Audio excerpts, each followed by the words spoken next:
tema ekosistem, subtema komponen ekosistem pada pembelajaran 5. Nah, adapun materi yang akan kita pelajari hari ini adalah yang pertama menentukan pokok pikiran, yang kedua teks non-fiksi, dan yang ketiga golongan hewan berdasarkan jenis makanannya. Pengertian pokok pikiran. Pokok pikiran disebut juga pikiran utama, gagasan utama, atau gagasan pokok.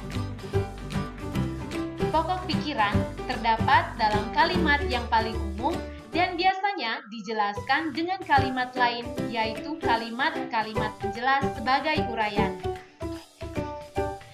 Pokok pikiran adalah ide utama dari sebuah paragraf. Pokok pikiran dalam suatu paragraf biasanya terdapat di awal, akhir, atau awal dan akhir paragraf. Setiap paragraf memiliki satu pikiran pokok yang merupakan inti dari pembicaraan yang ada pada paragraf tersebut. Cara menentukan pokok pikiran pada paragraf. Yang pertama, kamu membaca seluruh kalimat dalam paragraf. Yang kedua, kamu menandai kalimat awal, akhir, atau kalimat awal dan akhir paragraf. Yang ketiga, kamu menandai pikiran pokok yang terdapat di awal, akhir, atau kalimat awal dan akhir paragraf. Nah, bacalah teks berikut dengan saksama.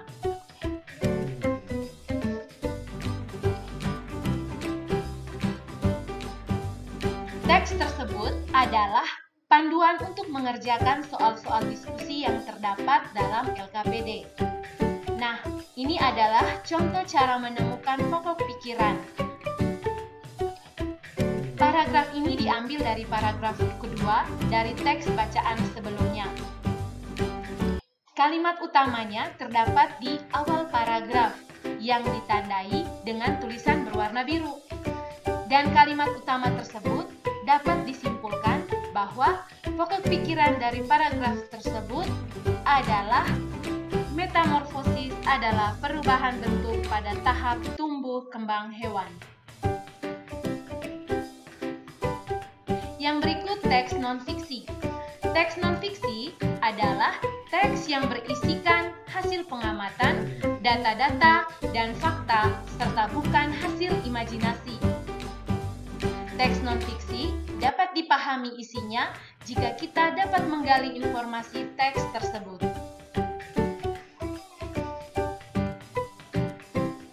Yang berikut cara membuat teks non-fiksi. Yang pertama, tentukan tema atau judul. Kedua, tentukan kerangka teks. Yang ketiga, tentukan ide pokok serta informasi penting yang akan disampaikan. Dan yang terakhir, kembangkan kerangka teks.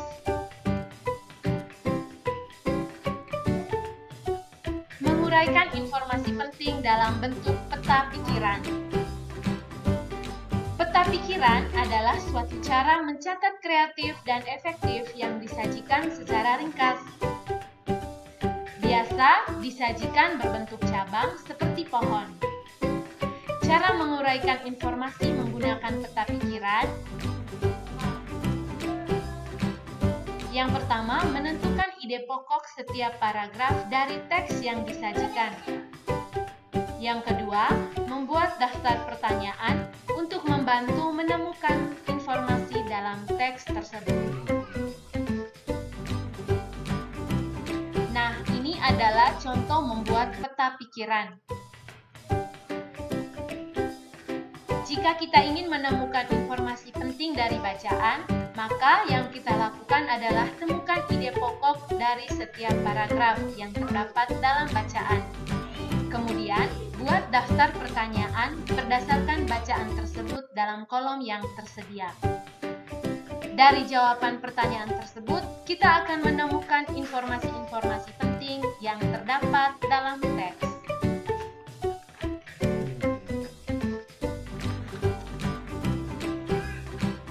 Yang berikut, perhatikanlah gambar di dalam.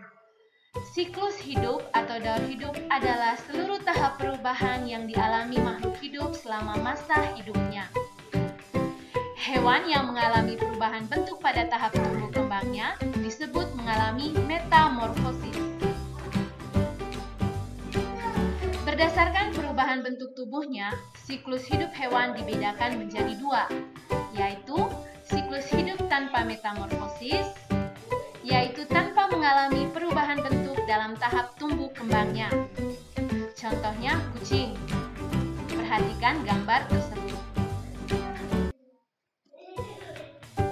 Yang kedua, siklus hidup dengan metamorfosis. Artinya, mengalami perubahan bentuk dalam tahap tumbuh kembangnya.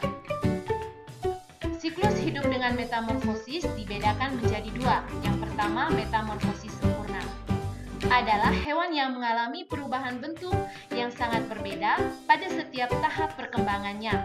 Contoh, kupu-kupu, katak, dan nyamuk.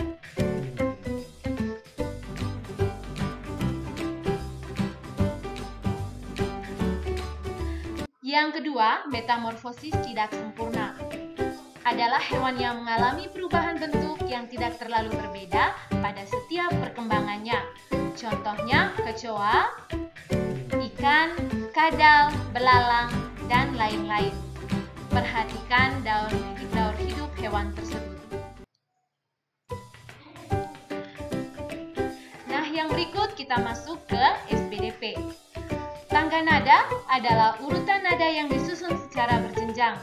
Disebut tangga nada apabila sebuah tangga nada terdiri atas 8 tingkatan dengan urutan dari tingkat pertama sampai 8. Tangga nada dibagi menjadi dua, yaitu tangga nada mayor dan minor. Ciri-ciri lagu bertangga nada mayor: pertama, urutan nadanya dimulai dengan nada la dan diakhiri dengan nada la oktav atas. Sifat lagu tersebut penuh keyakinan, optimis, mantap, riang, gembira, ceria, bangga, dan menyenangkan. Tangga nada mayor berjarak 1-1,5, 1-1,1,5. Yang kedua, ciri-ciri lagu bertangga nada minor antara lain: lagu bersifat sendu, sedih, dan nikmat. Jarak intervalnya 1,5, 1-1,1, 1/2, 1/1. Urutan nadanya dimulai dengan nada A atau La dan diakhiri dengan nada A oktav atas atau E, yaitu nada Mi. Contoh lagu bertangga nada minor adalah lagu Syukur ciptaan Hussein Mutahar. Silakan anak-anak latih menyanyikan lagu ini di rumah ya.